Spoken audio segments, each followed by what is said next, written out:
Boa tarde. Boa tarde. Estamos aqui para discutir sobre a crise humanitária que está ocorrendo atualmente.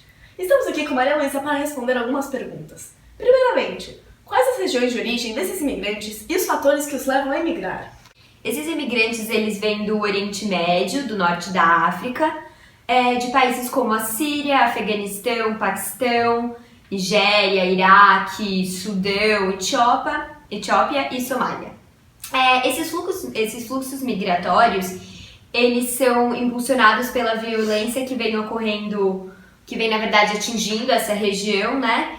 E nessas regiões a gente tem o quê? 9 guerras civis, que elas estão mais ou menos em cursos de países islâmicos.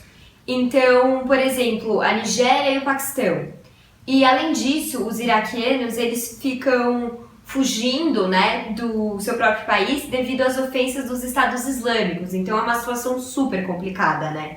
E aí você pode perceber também que no sudeste do Saara, as insurgências sunitas, elas vão crescendo, né? E elas ficam o quê? Elas ficam usando o terror contra a população para provocar um monte de fugas em massa. Então é uma situação bem complicada.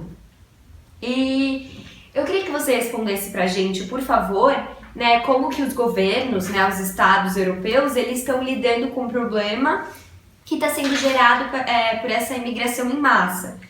Aí você pode nos apresentar os países e as medidas adotadas. Então, tem um regulamento, que é o Regulamento de Dublin, que determina que a responsabilidade de examinar os pedidos recai principalmente sobre o primeiro país da União Europeia que o imigrante chega, que ele pisou.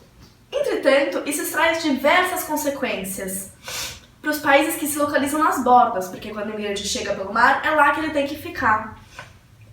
Eles enfrentam seus próprios problemas, além dos imigrantes. A Grécia, por exemplo, está no meio de uma grave crise econômica e não tem capacidade de abrigar os imigrantes, tudo de uma vez. O que resulta em várias pessoas em desemprego, famintas, todas nas ilhas turísticas. A Itália, após receber mais de 140 mil imigrantes, está pedindo ajuda para a União Europeia para resolver esse problema. A Finlândia, a Alemanha e outros países também decidiram parar de enviar os migrantes de volta à Grécia. A Alemanha declarou que passaria a aceitar todo e qualquer tipo de refugiado sírio e agora está preparando para receber mais de 80 mil pessoas. Nossa, é muita gente. 800 mil pessoas. Nossa, é mais gente. Diversos outros países europeus se recusaram a abrigar e estão deixando esses países da fronteira sozinhos nesse sufoco. Nossa, um absurdo. E o Brasil? Como tem se posicionado diante dessa crise humanitária? Então, o Brasil ele é o país da América Latina que mais vem recebendo refugiados sírios. E, entretanto, né, o Brasil ele tem um desafio que é fazer com que os refugiados se integrem na sociedade brasileira, tanto economicamente quanto socialmente. Normalmente, quando os refugiados chegam aqui, eles oferecem aquele programa do governo chamado Bolsa Família, que acaba dando uma pequena ajuda, assim. Mas é só isso, assim. Ele ainda não fez nada a mais, tirando oferecer o Bolsa Família e essas coisas. Muito bom! E agora vamos com Roberto e Júlia no nosso próximo bloco, A Varanda. Elas vão continuar com esse assunto sobre a crise humanitária. Muito obrigada!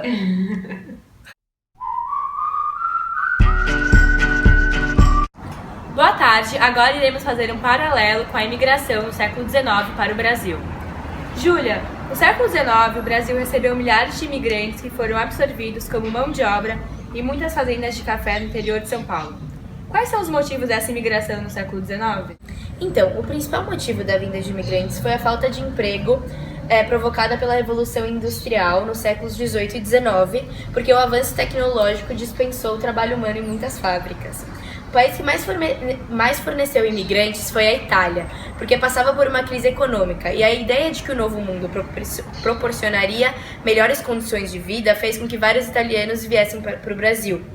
Nessa época, o Brasil atraía diversos imigrantes, tanto da Europa quanto da Ásia, porque era visto como um país repleto de oportunidades.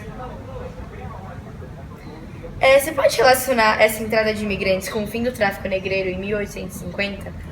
O fim do tráfico negreiro em 1850 e também a pressão internacional contrária à escravidão no Brasil motivaram a substituição da mão de obra escrava pela mão de obra assalariada nas atividades produtivas. Dessa forma, o governo brasileiro incentivou a vinda de imigrantes europeus em nosso território para que esses substituíssem os escravos. Assim, milhares de europeus que estavam em busca de melhores condições de vida chegaram para trabalhar nas indústrias e na zona rural do sul do Brasil. Nas décadas de 1870 e 1880, o governo imperial procurou aprovar leis abolicionistas. Identifique-as e explique a forma criada pelo governo para absorver a mão de obra imigrante na lavoura cafeeira. Então, em 1871, foi promulgada a Lei do Ventre Livre, dava liberdade para o filho de todas as escravas.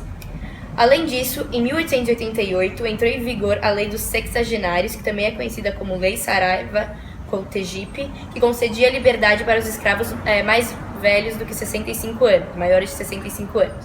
Por fim, em 1888, a escravidão foi abolida pela Lei Áurea. Para tentar absorver a mão de obra escrava nas lavouras cafeeiras, o senador Nicolau de Campos Vergueiro pagou pelo transporte desses imigrantes, além de custeá-los. Mas essa iniciativa não deu muito certo, porque os fazendeiros estavam acostumados a maltratar os seus empregados, porque eles estavam acostumados com a mão de obra escravista e tal. Depois, o governo imperial adotou o sistema de imigração subvencionada, substituindo a iniciativa privada pela estatal, além de regulamentar as relações entre fazendeiros e trabalhadores. Muito obrigada por assistirem. Eu espero que tanto o conteúdo histórico quanto a atualidade tenham ficado claro para vocês. Esse foi o nosso quadro A Varanda.